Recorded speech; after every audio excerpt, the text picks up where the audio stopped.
please subscribe and don't forget to press the bell icon to get notified whenever we upload a new video. Well, that is the Finance Minister there responding to the verdict that's coming from the 2G trial court. Joining us now on the phone line is the Congress leader Manish Tewari. Mr. Tewari, appreciate you joining us. That's the Finance Minister saying that Congress party leaders seem to be wearing the judgment from the 2G trial court as a badge of honor when you have no reason to, because wrongdoing, the fact that it was a corrupt practice, it was a corrupt policy, was proven by the highest court of the land, the Supreme Court, when it quashed the licenses, the 122 licenses, calling the entire process capricious and contrary to public interest. Well, Mr. Arun Jaitly had the grace of apologizing to the nation. He was the leader of opposition then, and they are the people who took this fictitious 1,76,000 crore loss theory floated by Mr. Vinod Rai forward and wiped out the winter session of Parliament in the November of 2010. Number two, Mr. Vinod Rai needs to stand up and apologize to this country. It was his sensational, completely unverified, unsubstantiated fantasy figure theory which impacted India's growth story, which tarnished India's image internationally, and which was responsible for destroying the reputations of innocent people. In fact, I had personally cross-examined Mr. Vinod Rai in the Joint Parliamentary Committee on Telecom, and it was very clear to all of us even then that his entire theory had just no basis at all. It had no legs to stand on. And if you go and read the JPC report, it's all there that this was a figment of his imagination and there was no basis to it at all. And today it's a matter of personal vindication for us that a criminal court has held that there was absolutely no criminality. And insofar as the Supreme Court judgment is concerned, we had disagreed with the Supreme Court judgment even then. But since it was judgment of the highest court that we had gone ahead and implemented it, the reality is that the CNAG as an institution became a cat's paw in the war between the telecom operators. The incumbent operators did not want new players to come in at the 2001 prices. And so therefore, they set the CNAG up with this completely bogus and hocus-pocus and, baseless theory. And ultimately, please let me finish.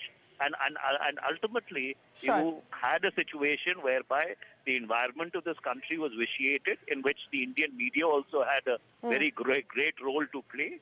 And it was, and eventually the truth has surfaced.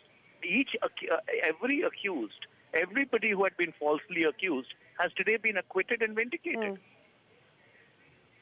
Yes, you're right on the fact that they have been acquitted today by Judge Saini. But this pertains to the matter with PMLA and criminal conspiracy and criminal misconduct. We now have an order copy. I'm still going through the order copy, Mr. Tewari, so excuse me because I'm in the process of trying to grapple with it on live television. But if I can go to the operative parts of the order, sir, Judge Saini says the entire case hinges upon proceeds of crime of 200 crores which were generated when DB Group paid an illegal gratification of 200 crores to Sri A. Raja.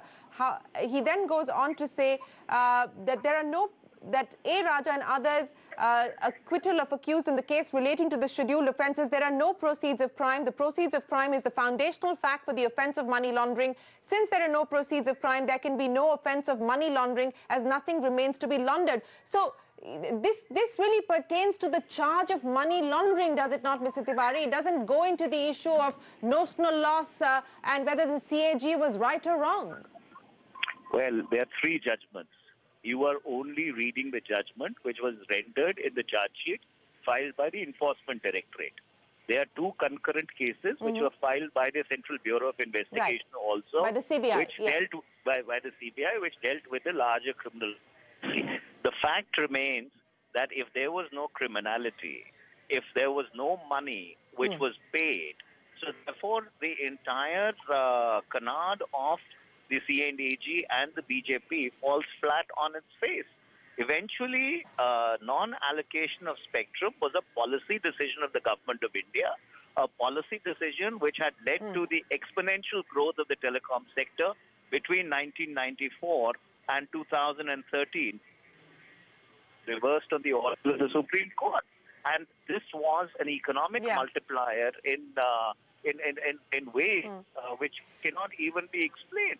So therefore, it's extremely unfortunate that the CNAG became a cat's paw in a war between the telecom operators, the incumbents not allowing... But what about the Supreme Court, sir? But what about the Supreme Court? The Supreme Court cancelled the licenses given out to 9 operators. 122 were cancelled. They called the process capricious, against public interest. They quashed the licenses for being illegal. What about the Supreme Court then, Mr. Tewari? As I was telling you earlier, we had disagreed with the government even then. But since it was a judgment of the Supreme Court, we went ahead and implemented it. And today, when a trial court has scrutinized all the evidence which is there on record, all the evidence which was presented by the accused, by the prosecution first and then the accused, and has finally come to the conclusion that there was no criminality, no capriciousness in the entire process. Now what remains? Except for those people who were the authors of these flights of fantasy, which destroyed so many innocent lives, to stand up and take responsibility and apologize to this country. Well, Mr. Tewari, you know, the finance minister there saying that there is no way that this matter closes here, that investigative agencies will now re-examine, reassess and find a way to move forward, which obviously means an appeal. So they're making it clear that this is going to go the appeals route, Mr. Tewari. Well, obviously, you know, they have the CBI as their cat's paw. They've been misusing and abusing the instrumentalities of the state. So what else do you expect from them? But the fact is that notwithstanding that they've been in government for 3 years, notwithstanding the fact that they'd made it their raison d'etre, notwithstanding the fact that they'd wiped out parliament session after parliament session, notwithstanding the fact that they had, insinuated and besmirched the reputations of innocent people, the least that you expected from the finance minister, who was the leader of opposition in Rajya Sabha at that point in time, to stand up and apologize for wiping out that parliament session on the basis of a completely fictitious CNAG report. What is this now going to mean, Mr. Tewari, as far as politics is concerned? The winter session looks like it's pretty much going to be a washout between the Congress seeking an apology from the Prime Minister for his comments made against the former Prime Minister, and now this. What is this now going to mean politically? How does the Congress party respond with this verdict? That the Prime Minister should apologize. You cannot literally accuse them. We seem to have lost that line with Manish Tewari.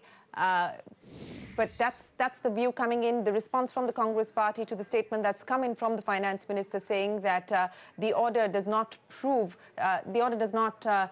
in fact, prove that there was no conspiracy, there was no corruption. They believe that corruption, in fact, was very much at the heart of the licensing process.